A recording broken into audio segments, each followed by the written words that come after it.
distritos del norte del Perú han sido declarados en emergencia a causa del fenómeno del Niño. Y es que este fenómeno ya está presente y sería de gran magnitud. El día de hoy nos preguntamos qué medidas se están adoptando, se están tomando para mitigar los impactos de este fenómeno. Escríbanos a @DID7.3 y también a nuestra página en Facebook. Soy Violeta Reaño, bienvenidos a Debate y Diálogo. Más inversión en prevención. El niño afectaría la economía. Autoridades de diversos niveles están coordinando las medidas preventivas. Los trabajos en zonas vulnerables ya se iniciaron. El fenómeno tendrá efectos positivos en la agricultura y ganadería. La pesca se verá afectada. Necesitamos más medidas preventivas.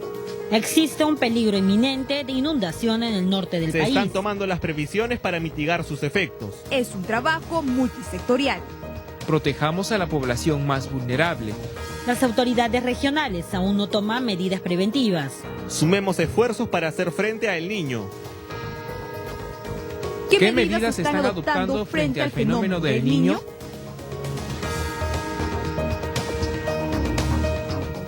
Bienvenidos a esta edición de Debate y Diálogo. Hoy hablaremos sobre el fenómeno del Niño. En instantes ya estará con nosotros la ingeniera Grinia Ábalos. Ella es directora de climatología y representante del CENAMI ante el ENFEM. Pero antes vamos a escuchar las palabras del ministro de Agricultura y Riego, Juan Manuel Benítez, que habló sobre la estrategia de prevención ante este fenómeno. Adelante. Efectivamente se han aumentado 17 distritos a lo que ya se había declarado en emergencia hace más o menos un mes. Se hizo unas correcciones porque estamos manejando unos escenarios que están combinando lo que ocurrió en el año 97-98 con lo del 82-83 para tener un escenario de un niño relativamente muy fuerte, ¿no? En ese sentido es que se han aumentado estos distritos para que también puedan estar preparados debidamente. Por otro lado, lo que señala efectivamente desde el año anterior, con la ley 30191 que fue propuesta por el Poder Ejecutivo, se destinaron cerca de 3.500 millones de soles aproximadamente para prepararse frente a una contingencia de un fenómeno, el Niño. El Niño en verdad ya se esperaba desde el año pasado, se dijo que iba a ser entre leve y moderado, cosa que en este momento se ha cumplido. Tenemos una presencia ya del Niño, el Niño ya está presente. En este momento existe una diferencia en temperatura, por eso que los limeños no estamos usando ropa de abrigo, y en el norte donde deberían estar en temperaturas de 24, 22, en algunos casos en Piura, por ejemplo, hoy día tienen 30, 32 en algunas horas del día.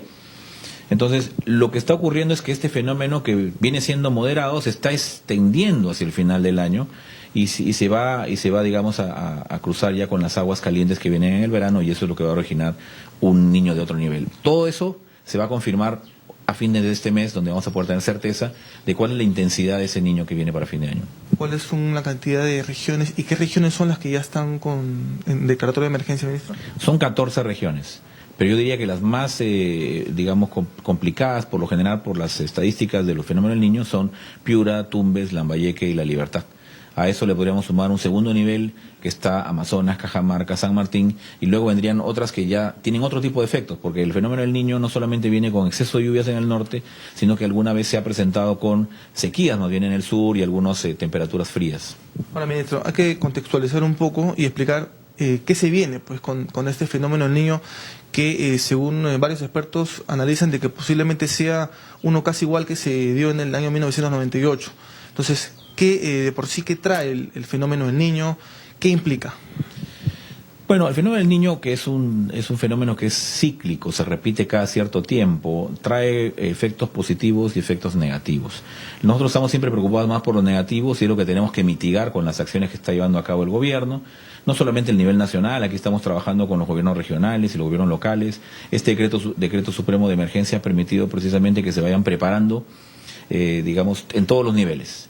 Y ahí están las diferentes actividades que están haciendo de manera multisectorial.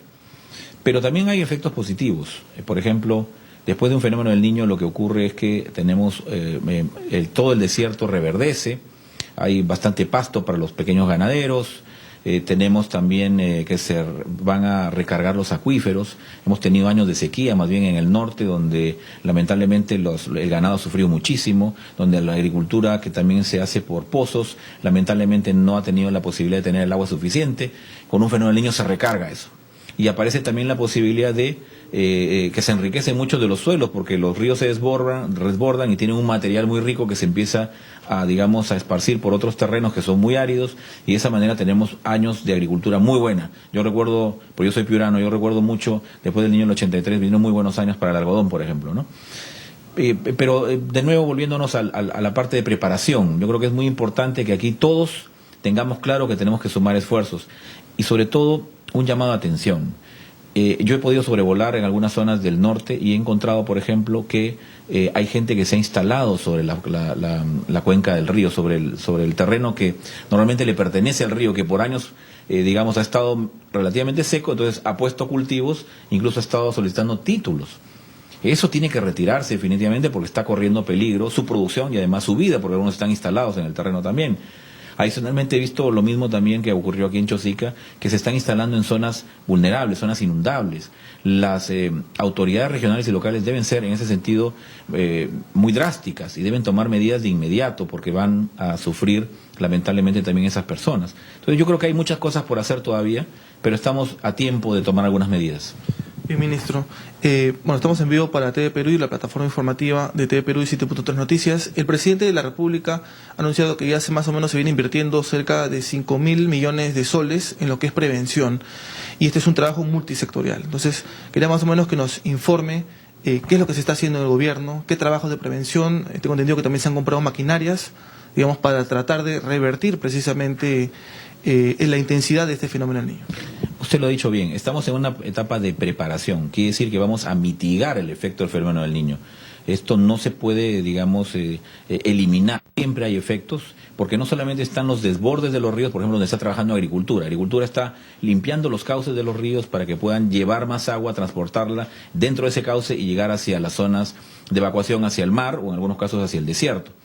Pero ciertamente también hay lluvia durante más de 45, 60 días y eso inunda ciudades. Entonces también el Ministerio de Vivienda, por ejemplo, está trabajando con los gobiernos regionales y locales en empezar a ver todo lo que serían los drenajes de las ciudades, en preparar los colegios, por ejemplo, en otro caso, para que tengan drenajes pluviales, o los centros de salud que también deben estar debidamente adecuados, los techos, por ejemplo, hay que prepararlos. Entonces, hay una serie de trabajos que se están haciendo, además de lo que está haciendo, me parece también muy importante resaltar, el Ministerio de Transportes. Porque en el momento de una crisis, en un fenómeno del niño, lo que mucho afecta es el aislamiento de los pueblos. La transitabilidad de las carreteras nacionales, regionales y locales es muy importante porque eso nos permite, asegurar el abastecimiento de alimentos, de agua, etcétera. Entonces es muy importante la transitabilidad y ahí está trabajando fuertemente el Ministerio de Transportes, que incluso estaría adquiriendo un pool de maquinarias, como usted ha dicho bien, que se sumaría a lo que tiene vivienda y se sumaría también a lo que está haciendo las Fuerzas Armadas. Hay otro punto muy importante, dejando por un momento el tema de la preparación. También para la atención de la emergencia estamos tomando precauciones. Tenemos presupuestos para que INDECI pueda comprar de una vez mucho de la ayuda humanitaria que se va a necesitar en el momento de la emergencia. Se han identificado zonas vulnerables, inundables, que tienen que ser trasladados hacia campamentos temporales donde la población pueda guarecerse de las lluvias y pueda recibir también la atención necesaria. Se han adquirido y se están adquiriendo más hospitales de campaña para que puedan también atender las emergencias. Y tenemos todo el equipamiento que ha adquirido la Fuerza Armada en materia de helicópteros, aeronaves, tenemos el buque logístico de la Marina, tenemos también el pool de maquinarias de la Fuerza Armada, que lo mencioné en su momento, además de que sería la pieza clave del momento de la crisis. La Fuerza Armada tiene una labor muy importante debido a que tiene la logística, las capacidades de comunicación y además que le va a dar una garantía de seguridad adicional a la población que se va, digamos, a sentir en ese sentido mejor atendida. Y esto lo vamos a poner a prueba, porque esto no lo vamos a dejar para el momento que llegue la emergencia. Este 31 de agosto tenemos un simulacro, el primero de 3 que se van a hacer antes de que llegue este fenómeno, donde vamos a poder medir nuestras capacidades reales de poder atender una emergencia y cómo los niveles de coordinación con los gobernadores regionales y locales va a permitir que la población tenga una mayor atención y en ese sentido disminuir cualquier posibilidad de riesgos, sobre todo de pérdidas de vidas humanas, que es lo más importante. ¿Cómo van a ser estos simulacros? En principio vamos a trabajar con la zona de Tumbes, Piura y Lambayeque este 31 de agosto. Se está haciendo un esfuerzo importante para que la capacidad logística de la Fuerza Armada pueda hacer, ya una primera prueba. tengamos también la posibilidad de chequear todos estos aspectos de coordinación con las autoridades regionales y locales, y también cómo participaría la población, que es muy importante. Y en ese sentido creo que es necesario contar con el apoyo de la prensa, de los medios de comunicación, para que difundan todas las medidas que vamos a ir nosotros poniendo a disposición de la población y puedan, en ese sentido, como repito, atenuar siempre cualquier posibilidad de riesgo. Por último, ministro, y es importante hacerle esta pregunta, ¿se tiene calculado un número de familias damnificadas, viviendas damnificadas? ¿Se tiene calculado también si habrá daños en infraestructura y de cuánto estaría? Tenemos siempre que manejar escenarios. Para poder hacer prevención, uno no se puede poner en el mejor escenario, tiene que ponerse en el peor para estar de la mejor manera preparado. Ciertamente que los tiempos son cortos, pero hemos tenido a bien, por eso, combinar el fenómeno del 83 con el fenómeno del 97-98 para tener un escenario rudo, vamos a decirlo así. O sea, en ese espacio pues hay una estimación de damnificados. El INDECI habla de alrededor de 1 millón de personas, más o menos, que podrían ser damnificadas, algo así como 250.000 familias. Pero ese es un escenario. Vamos a hacer todo lo posible para que esto se reduzca, y por eso es el trabajo de la prevención, que es muy importante. Sobre el tema de la infraestructura, siempre hay efectos de infraestructura, y lo que hay que hacer ahí es tener también durante la emergencia la maquinaria que se requiere para poder poner inmediatamente, en la medida de lo posible, la transitabilidad, como dije hace un momento, siempre no debe perderse. Pero por otro lado, también en la recuperación ya tenemos previstos algunos presupuestos. En preparación al fenómeno del Niño el año pasado y este año también hemos aprobado líneas contingentes con el JICA y con el Banco Interamericano de Desarrollo por $400 millones, que sería un primer esfuerzo para poner rápidamente en recuperación la infraestructura que se pueda afectar. Obviamente, si se requieren más presupuestos, tendríamos que en ese caso ya tomar las previsiones del caso, ¿no? ¿Posiblemente se extiende este periodo de declaratoria de emergencia? Definitivamente sí. Yo creo que por lo menos hasta finales de noviembre, inicios de diciembre, es el plazo que tenemos para hacer las labores de prevención, y creo que es muy saludable que el gobierno haya tomado la decisión de incluso adelantarse al anuncio oficial que tendría que hacerse recién ahora a fines de agosto sobre la intensidad del niño. Y si es necesario por eso ampliarlo, lo vamos a hacer para que todos puedan tener las mayores facilidades, ¿no?, en cuanto a la parte, digamos, burocrática, la parte normativa que les permita hacer las compras, hacer las actividades que se requieran, y de esa manera, como repito, mitigar el impacto de un fenómeno extraordinario como el que posiblemente pueda llegar. Bien, luego comentaremos esta entrevista que nos concedió el ministro de Agricultura y Riego, Juan Manuel Benítez, y luego también volvemos con nuestra entrevistada, la ingeniera Grinia Ábalos. Ella es directora de climatología y representante del CENAMI ante el ENFE. Nos vamos ahora a una pausa, pero regresamos para seguir hablando sobre el fenómeno del niño. Pausa y volvemos.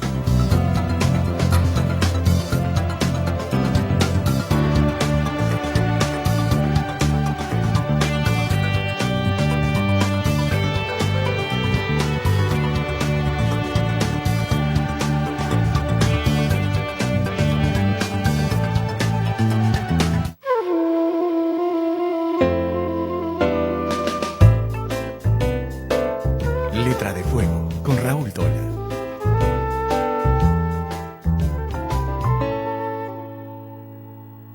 ¿Qué tal? ¿Cómo está? Bienvenido a Letra de Fuego. Las hermanas Patricia y María Luisa del Río han preparado Hey, soy gay. 20 entrevistas a personas que han declarado públicamente su opción sexual. Aquí presentan su testimonio.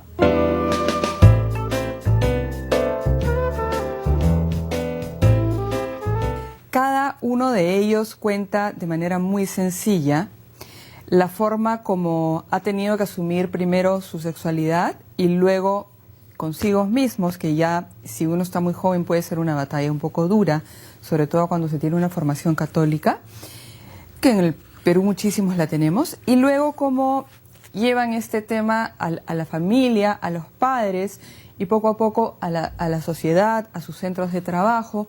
Estamos hablando obviamente de personas que se asumen su condición sexual y no la esconden. Felizmente tuvimos esta buena cantidad de personas que quiso aportar. Yo soy una de las entrevistadas. Esa entrevista me la hizo Patricia, es como un bonus track que tiene el libro. Y creo que lo mejor que tiene es que son historias humanas que están contadas en primera persona por sus protagonistas y que pueden ayudar a...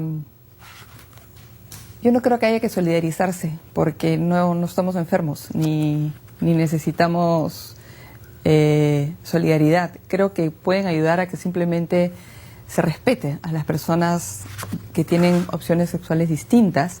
No es un libro politizado, no es un libro que trata de empujar la eterna discusión en el Congreso acerca de aprobar o no la unión civil, y lo recomiendo para gente mayor a la que quizás le cuesta entender el tema, para gente que simplemente puede sentirse curiosa, sanamente curiosa sobre qué pasa con los gays en el Perú, y para gente joven que, ya lo dije, pero me parece válido insistir, porque ese es el tema más duro, y esto se ve en el libro, para gente joven que quizás está con mucho miedo de asumir su opción.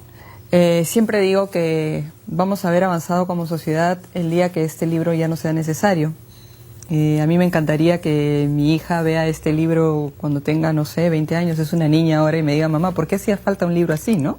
¿Por qué había que hablar de algo que es normal? Pero por ahora todavía se necesitan libros como este, y se está vendiendo bien, felizmente, y quisiéramos que eso siga pasando, no porque eso signifique un impacto económico en nuestras vidas, sino porque creo que puede ser un pequeño impacto en nuestra sociedad.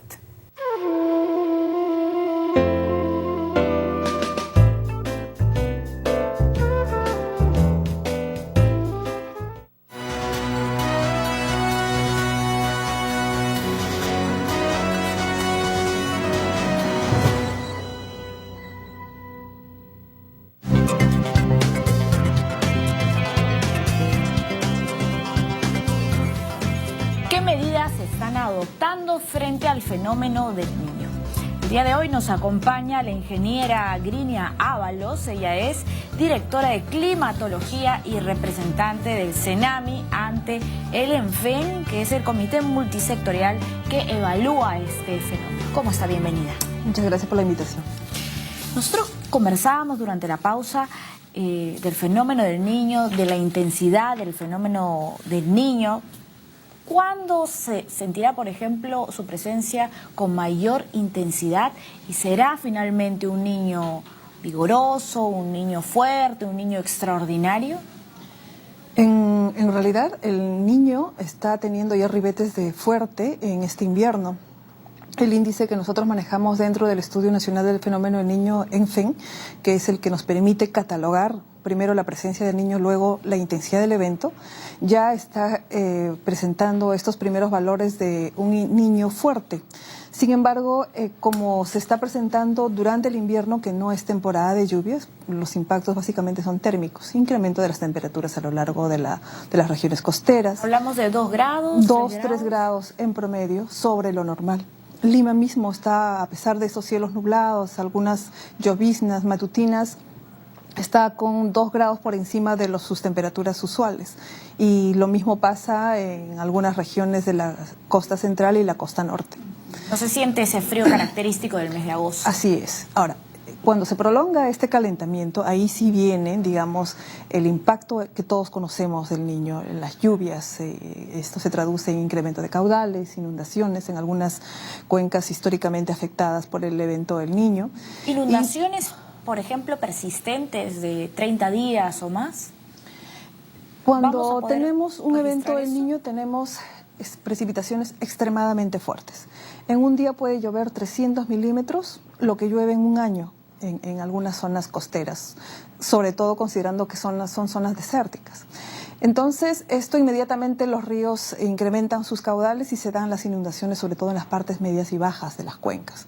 La característica de un fenómeno El Niño es que las lluvias se concentran básicamente incluso en la parte baja de las poblaciones, de las cuencas, y tenemos una secuencia de lluvias entre fuertes y muy fuertes, y esto pues dificulta, digamos, procesos de de rehabilitación de canales, apertura de sistemas de comunicación terrestre. Son tormentas que se dan una tras otra y que efectivamente se genera un cambio del clima en estas zonas usualmente secas durante 8 o 9 meses aproximadamente.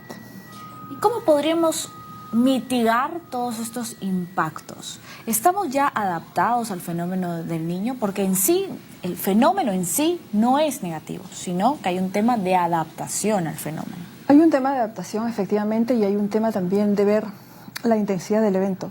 Yo siempre hago esta comparación, por ejemplo, con el huracán Katrina, que azotó las costas de Estados Unidos. A pesar de haber sido un evento perfectamente monitoreado, de tener todo un sistema de alerta temprana, un país como Estados Unidos, ante la intensidad del evento siempre van a haber impactos. Hace poco, escuchaba al ministro antes de esta entrevista que efectivamente el impacto a veces es imposible mitigar, considerando la intensidad de un evento extraordinario, por ejemplo. Sin embargo, mucho se puede ayudar cuando se hacen prevención con tiempo, pero mirando un poco más hacia adelante, políticas de adaptación de largo plazo ante un evento que siempre se ha presentado y que va a continuar presentándose, y en el contexto del cambio climático es muy probable que este evento pueda darse de manera más frecuente y más intensa. Entonces, es la ocasión de hacer esta reflexión en el sentido de que el evento, el Niño, puede ser pronosticado. Por ejemplo, este es uno de los mejores monitoreados y pronosticados de los últimos años, este evento. Y de la mano tienen que ir también estas medidas de prevención. Por lo tanto, nos parece muy pertinente que el gobierno por ejemplo, se haya conformado este comité multisectorial ante lluvias intensas para hacer frente a este fenómeno. ¿Por qué es importante trabajar con los gobiernos regionales y con los gobiernos locales? El ministro también decía en su entrevista que estos gobiernos deberían de tomar medidas ya mismo. Sí, los alcaldes, las autoridades locales, regionales, son los principales responsables en el tema de gestión de riesgos de sus respectivas localidades. Las entidades técnicas, somos los generadores de información, generadores de conocimiento, damos las pautas en cuanto a cómo se va configurando la amenaza en este caso, pero el tema de vulnerabilidad finalmente de las poblaciones y sus medios de vida tiene que ser manejado en ese contexto de las autoridades locales, regionales, y de pronto estas dos esferas, de instituciones de las que generan la información y otras las que usan esta información, determinan cuáles son esos escenarios de riesgo, y eso es lo que nosotros hemos hecho en el contexto de este comité multisectorial. El CENAMI, GEMET y otras instituciones como INDECI y el ANA han generado información.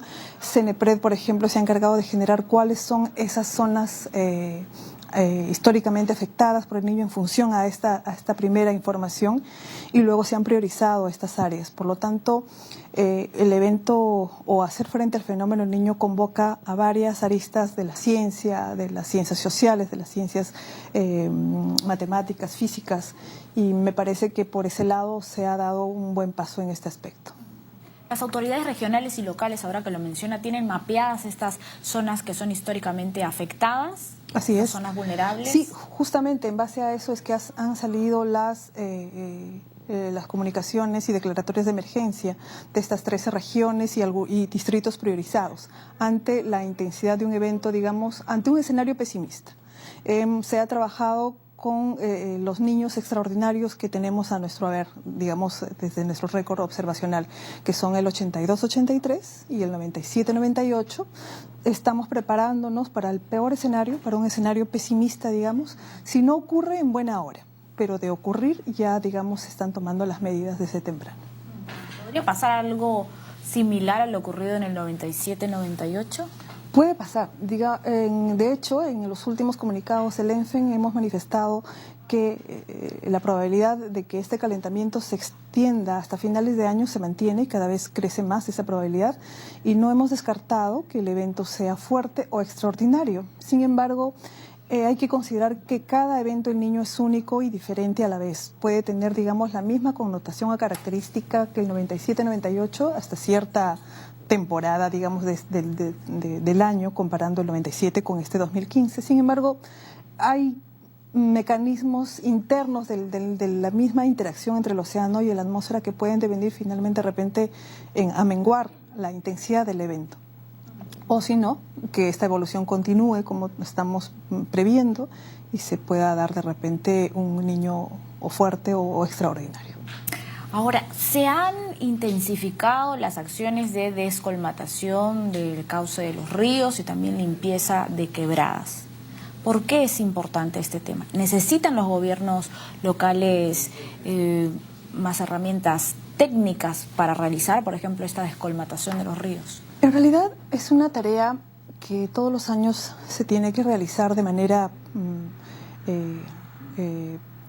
prioritaria, porque en los últimos años lo que venimos viendo es que no necesariamente en un contexto de un evento El Niño se generan estas inundaciones. Hace poco hemos visto lo que ha pasado en Tumbes y aquí mismo en las partes altas de Lima, en marzo, cuando hubo un súbito calentamiento de las aguas del mar y coincidentemente con este periodo lluvioso que hasta marzo o abril se extiende, y se generaron estas fuertes lluvias. No estábamos en un evento todavía El Niño, digamos, eran los primeros indicios de este fenómeno, pero se generaron inundaciones y bueno, todo lo que ya hemos visto. Entonces, es necesario que siempre se planifiquen con o sin niño estas acciones de reforzamiento de riberas, limpieza de cauces. Es parte de adaptarnos también a estos periodos lluviosos que puede que sean más intensos sin necesariamente estar dentro de un fenómeno El Niño. Claro, pero hay que tener también un conocimiento del tema, ¿verdad? Específico, y en eso me refiero al tema técnico fuera de la logística, porque se ha desplazado ya maquinaria, por ejemplo, pesada para acelerar los trabajos. Sí, hay digamos, una interacción entre las entidades técnicas, por ejemplo, INGEMET y el CENAMI. CENAMI genera la información de precipitación. ¿Cuáles son esas zonas donde llueve más, digamos, durante el periodo lluvioso? O en los últimos años, ¿cuáles han sido esas zonas que han reportado precipitaciones por encima de lo normal? Esta información, por ejemplo, CENEPRED, utiliza esta información con la que viene de INGEMET, que por ejemplo nos dice cuáles son esas zonas sensibles a deslizamientos, y se pueden generar estos escenarios donde podrían darse estas lluvias asociadas a deslizamientos a nivel nacional. Esa información el CENEPRED la transversaliza a todos los sectores, a los gobiernos regionales, y entonces están las herramientas, digamos, técnicas de manifiesto.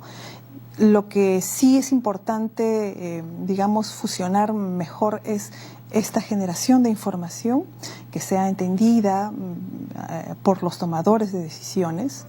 Y para ello, por ejemplo, en lo que corresponde al CENAMI, estamos nosotros en el contexto de este marco que nos da el Comité Multisectorial ante Lluvias Intensas. Estamos realizando foros climáticos en las regiones. Hemos empezado con Tumbes en julio. Hemos priorizado estas zonas, digamos, históricamente afectadas por El Niño, porque es nuestro interés no solamente generar la información, sino hacerla entendible a la población con incidencia en los tomadores de decisiones, hacerles ver cómo pueden acceder a esta información, porque El Niño básicamente tiene esta componente.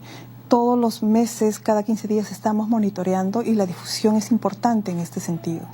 Pero tiene que ser una información entendible y nosotros, ese es nuestro afán de llegar a los tomadores de decisiones para poder explicar cuáles son los alcances y limitaciones de los pronósticos, por ejemplo, ¿no? A día de hoy, que una autoridad local diga que no tiene esta información, ¿es irresponsable de su parte?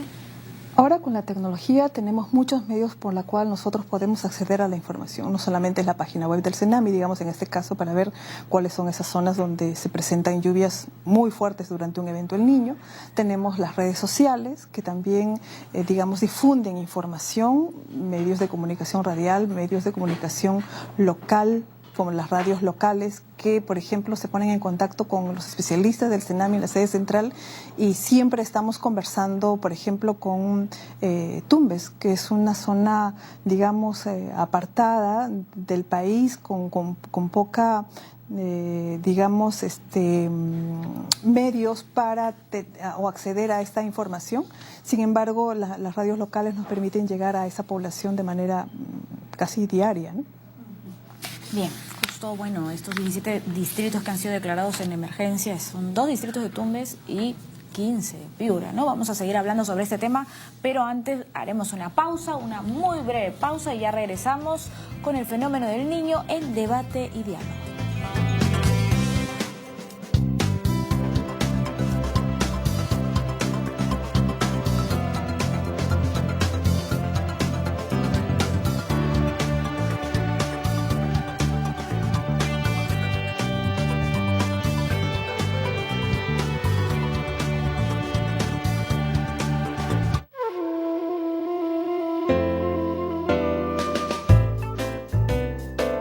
Letra de Fuego, con Raúl Tola.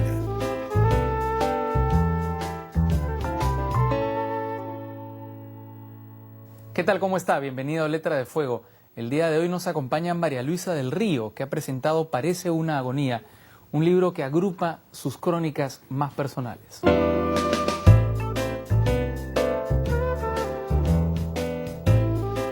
Es mi segundo libro en esta línea. Hay uno primero que se llama No mires atrás, que publiqué con la editorial Solar, que tiene esta misma estructura de historias muy cortitas que yo llamo como Polaroids, porque son instantes de cosas que he vivido, sentido o presenciado.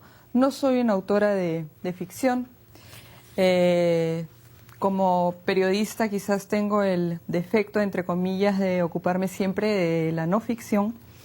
Me gusta la realidad, me gusta conmover con lo que me ha conmovido, me gusta compartir lo que me hace mejor persona o lo que me impacta.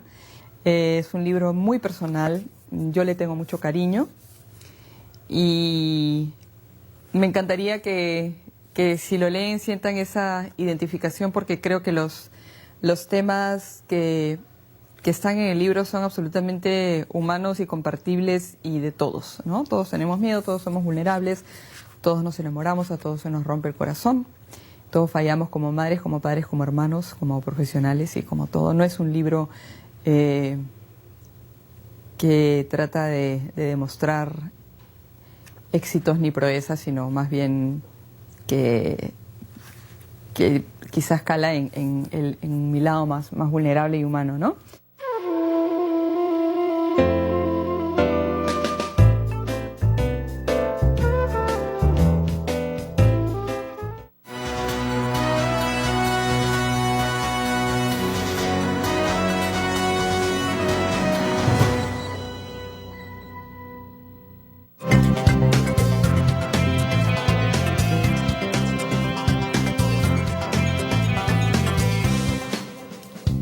¿En qué medidas se están adoptando frente a los impactos del fenómeno del niño?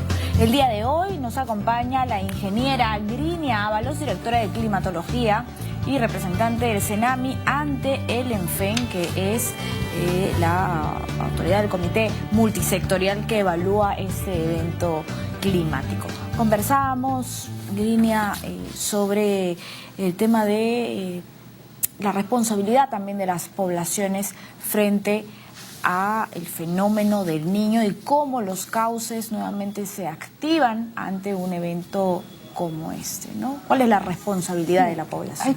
Hay que tener conocimiento de dónde vivimos en realidad. El Perú está ubicado en la zona tropical. Y en la zona tropical los eventos meteorológicos extremos se presentan súbitamente, a diferencia de, por ejemplo, países como Chile o Argentina, que están alejados del Ecuador. Y es fácil seguir la trayectoria, digamos, de las tormentas, de los frentes, y con bastante certeza se puede decir cuándo es que ocurrirían y qué zonas. En la zona tropical, donde nosotros nos ubicamos, son movimientos de masa de aire súbitos que se pueden activar de un momento a otro. También hay que considerar que somos uno de los 10 países más, digamos, vulnerables al cambio climático. El IPCC ha publicado de manera consecutiva en sus últimos informes sobre esta vulnerabilidad del Perú junto con países como Bangladesh, Honduras, por ejemplo. Y el niño es una de las, digamos, factores que generan esta vulnerabilidad. Por lo tanto, desde las escuelas y desde todos los frentes deberían primero manifestarse de manera explícita lo que significa vivir en una zona tropical. Tenemos a la cordillera de los Andes que hace que tengamos muchos microclimas, lo cual incluso el pronóstico local para nosotros es difícil hacerlo, a pesar que ciertamente en los últimos años tenemos más ayuda en temas tecnológicos, personal que está entrenándose en Estados Unidos, en la NOAA, con especialistas de primer nivel, y eso, digamos, ha permitido que los pronósticos también hayan mejorado en los últimos años en el CENAMI. Pese a eso, ante la intensidad del evento, reitero, siempre vamos a estar vulnerables cuando no podemos o no nos adaptemos con medidas más sostenibles o de largo plazo, de largo aliento, frente a eventos como el Niño, por ejemplo. En ese sentido, los tomadores de decisiones, los gobernadores regionales, las autoridades, en realidad los políticos y todos, desde donde nos corresponde, tenemos que ir enseñando, digamos, qué cosa implica un evento El Niño en nuestro país. No todo es, digamos, negativo. Un evento El Niño entre débil a moderada intensidad incluso es bastante beneficioso. ¿Por qué? Porque permite recuperar los acuíferos en la zona norte del país, que ya de por sí es desértica. No olvidemos que todo este cinturón de la zona costera del Perú se ubica en una de las zonas más secas del mundo, y El Niño en realidad lo que viene a hacer es justamente a recuperar los acuíferos. Las lomas nuevamente cobran vida, así que hay aspectos de cultivos luego en zonas áridas, así es. Impacto Entonces, positivo en la ganadería. Claro, y en algunos cultivos como el arroz, por ejemplo, que demandan grandes cantidades de agua, un evento de débil a moderado es bueno.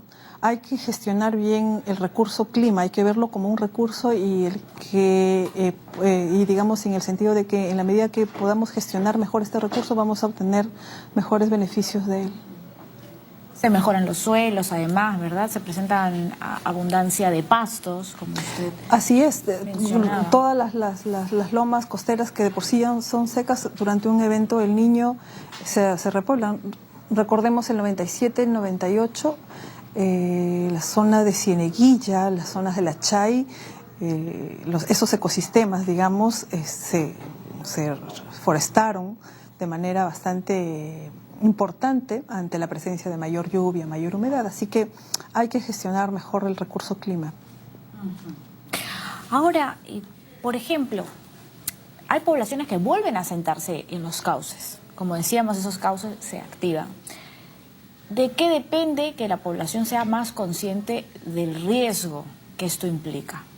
¿De sus autoridades? En realidad es una tarea de todos. Porque usted me comentaba en la pausa la experiencia que había tenido en Tumbes, ¿no? De ver nuevamente que en lugares en donde habían ocurrido desastres volvían a construir una casa.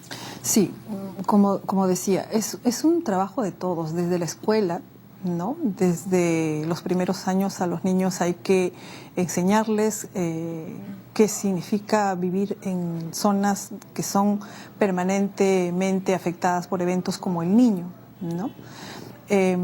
Yo recuerdo que cuando yo estaba en el colegio muy poco me han enseñado, casi nada de meteorología o clima o qué cosa es el fenómeno del Niño. Me parece que ahora sí esos temas se están tocando en las escuelas, lo cual es muy importante y bueno además que sea así. Sin embargo, también hay que ver o generar este acercamiento entre las instituciones, reitero, que generamos la información y los que usan esta información.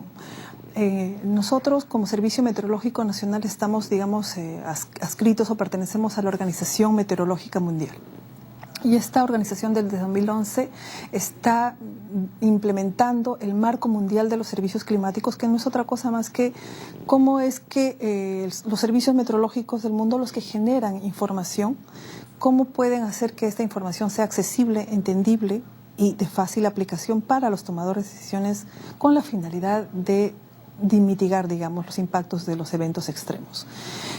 Estos foros que nosotros estamos realizando es parte, digamos, de ese marco mundial de acercamiento a los que toman la información. Primero hay que conocerla, ¿no? Saber que existe, saber que está disponible, saber que los datos meteorológicos son libres. Cómo yo puedo acceder a esa información y finalmente cómo uso, cómo la aplico. Esa es nuestra función como Servicio Meteorológico Nacional y estamos en ese intento. Y todo esto va a tener que ser un proceso, ¿no? Desde la escuela, desde las mismas tomadores de decisiones que también se interesen y le den más importancia a la variable clima, que parece que no la toman mucho en cuenta. Tenemos a continuación algunas preguntas en las redes sociales, tanto en Facebook como en Twitter, y nos consultan Melina Marín. ¿Con qué frecuencia aparece el fenómeno del niño? Ingeniera Grini. Tiene una recurrencia en promedio de 4 a 7 años, ¿no? Sin embargo, en los últimos años lo que estamos viendo es que el evento se está presentando de manera más recurrente, no con las connotaciones que conocemos de un niño clásico como el 82, 83, 97, 98, pero se está presentando de manera más frecuente, dura un poco menos inclusive, pero incluso está cambiando.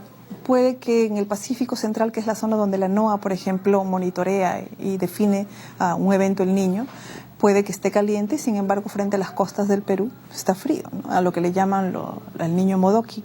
Nos afecta de manera muy remota a través de teleconexiones, no directamente. Entonces, para concretar, son de 4 a 7 años este periodo de recurrencia del evento, pero en los últimos 20 años se está presentando de manera más frecuente.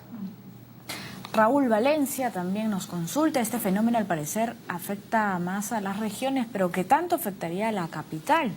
¿Qué le respondemos? ¿Afecta solo a algunas regiones? ¿Afecta a todo el país? ¿Afecta a varios países? ¿Podríamos hablar de una escala más global cuando hablamos del fenómeno del niño? Por supuesto, el niño 97-98 fue de escala global, es decir, casi todo el Pacífico occidental, central y oriental se calentó. Y esto impactó en el clima global, ¿no? En algunas zonas, por ejemplo, del mundo se generaban fuertes sequías, mientras que en otras fuertes inundaciones. Aquí mismo en Sudamérica, por ejemplo, mientras que en Tumbes, Piura y toda la zona norte las lluvias son muy intensas, en la parte norte de Brasil, por ejemplo, se dan unas sequías extremas. Esa es parte del mismo niño. Sin embargo, si este evento es más local, digamos, si el calentamiento solamente se da frente al Perú y de menor intensidad, nos afecta de manera directa, ciertamente, pero en las zonas costeras. El niño del 97-98 afectó Lima, afectó hasta Ica, Arequipa, la zona de Cusco también se generaron fuertes precipitaciones. Sin embargo, el niño 82-83 lo que generó en la Sierra Sur Central fue una fuerte sequía.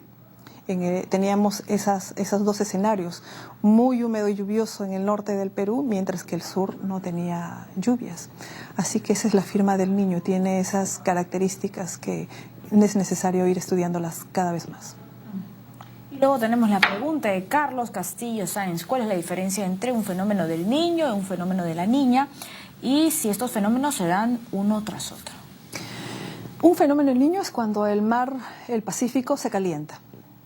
Cuando se calienta por más de 3 meses, es un evento el niño. Un evento la niña es más bien cuando el Pacífico se enfría. Generalmente por una especie de una restricción, digamos, física y digamos de la misma atmósfera y el océano, siempre, y por un tema de equilibrio de masa y de energía, siempre que hay un calentamiento, después viene un proceso de enfriamiento y así, digamos, el sistema va oscilando. Y entre esos calentamientos y enfriamientos hay periodos normales o neutrales que le llamamos nosotros. Entonces, el 97-98 tuvimos un niño extraordinario, luego se presentó un evento, la niña en el 98 empezó a enfriarse el mar muy rápidamente y devino en un evento la niña. Así que son parte de la misma oscilación natural que conocemos. Bien, vamos a seguir conociendo más sobre el fenómeno del niño, pero luego de este breve corte en Debate y Diálogo. Ya regresamos con más.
Buenas tardes. No, muy oscura. No, pero es muy simple. Te ves muy andina. No tienes presencia. Y hueles mal.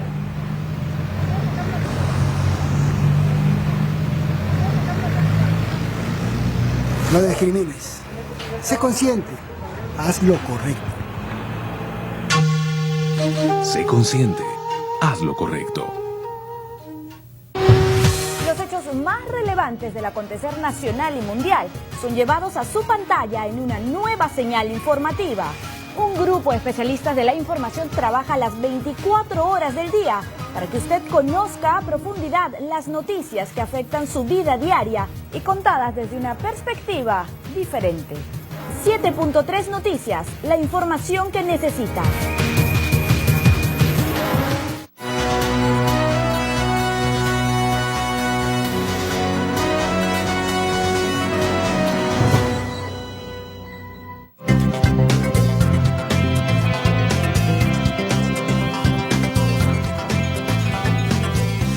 Bien, ya regresamos con Debate y Diálogo. Hoy estamos conversando sobre el fenómeno del niño y sobre las medidas que se están adoptando frente a este evento climático. Bien, tenemos el día de hoy en nuestro set a la ingeniera Grinia Ábalos. Ella es directora de climatología y representante del CENAMI ante el ENFEN. Antes de continuar conversando con ella, tenemos ya en el enlace vía telefónico con Gilberto Romero, él es presidente del Centro de Estudios y Prevención de Desastres PREDES, y con él vamos a tener una breve conversación sobre los planes de contingencia en relación a este tema. ¿Cómo está? Muy buenas noches.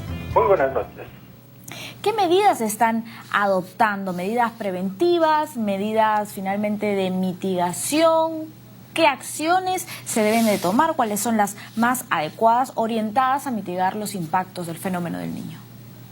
Bueno, en este momento, faltando, digamos, unos 4 o 5 meses para que inicie la temporada de verano y las posibles lluvias intensas, corresponde tomar medidas de mitigación, es decir, obra física que permita acondicionar el suelo, el territorio, para que funcionen los drenajes, es decir, limpieza de ríos, protección de puentes, canaletas o cunetas en las vías terrestres, en fin, muros de defensa, etcétera. Esta es una labor que tiene que desarrollarse de todas maneras por parte de los sectores en coordinación con los gobiernos regionales y locales, preparando, como digo, el terreno para que el nivel de afectaciones se reduzca. Sin embargo, en paralelo hay que desarrollar lo que llamamos preparativos para la respuesta en emergencia. Esto significa la elaboración de planes de contingencia de nivel regional, municipal y comunal, pero también a nivel de planes familiares, porque hay muchísimas cosas que hacer para acondicionar las viviendas de manera que puedan resistir lluvias intensas, como por ejemplo reforzar techos, impermeabilizar también los techos, darles la inclinación, hacer canaletas para que drene el agua, pero también puedan desaguar las aguas de los patios, porque de esta manera reduciremos el nivel de daños y pérdidas en las viviendas. Lo mismo tengo que decir para el caso de la protección de los sistemas de agua y desagüe. En las localidades que sobre todo se afectan por lluvias e inundaciones intensas en el norte del país principalmente, tienen que ser revisados los sistemas de agua, las fuentes de agua, los reservorios y las redes de distribución, así como los desagües, para protegerlos y evitar en lo posible que las aguas superficiales y las correntías de lodos penetren y hagan colapsar los sistemas de desagüe. El trabajo multisectorial es importantísimo, usted lo ha comentado también nuestra invitada aquí en el set. ¿Qué hay de los planes familiares? Usted también lo ha dicho, ¿no? Los planes familiares y también las responsabilidades que deberían de tomar todos en general, ¿no? Las poblaciones que se encuentran en Piura, en Tumbes y en otras zonas que son especialmente vulnerables con el fenómeno del niño. Los planes familiares son tan importantes como también para el caso de sismos o terremotos. Es decir, la población tiene que evaluar la localización de su vivienda con respecto al río, con respecto a las laderas, porque las laderas también bajan los lodos que penetran en las viviendas y causan daño, con respecto a los huaicos que podrían ocurrir o deslizamientos en las zonas cercanas, porque las lluvias intensas lo que hacen es generar en cadena una serie de eventos geodinámicos que causan muchísimo daño. Entonces, la población a nivel familiar puede tomar decisiones para fortalecer o reforzar sus viviendas, protegiéndolas del acercamiento de los lodos o de las aguas a través de cercos perimétricos. Lo mismo me permito sugerir la posibilidad de un crédito blando, de manera que las familias que están con viviendas precarias pudieran ser sujetos de un crédito blando a efectos de comprar calamina o reforzar sus techos de manera que pudieran estar en mejores condiciones. A nivel comunal es necesario organizarse y hacer faenas comunales para acondicionar el terreno, los barrios, ¿no? Y permitir que las aguas fluyan y no se emposen, porque empozarse las aguas significa la posibilidad de proliferación de vectores, con lo cual se incrementaría el número de enfermedades como la malaria, chikungunya, el dengue, etc. Exacto.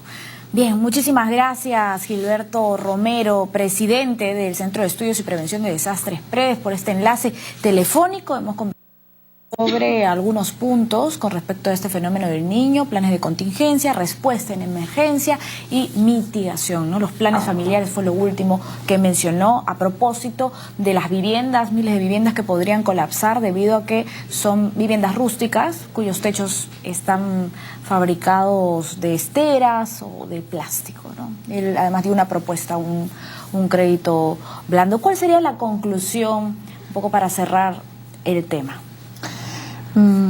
Me parece que el tema de abordar los impactos de eventos extremos asociados al tiempo y clima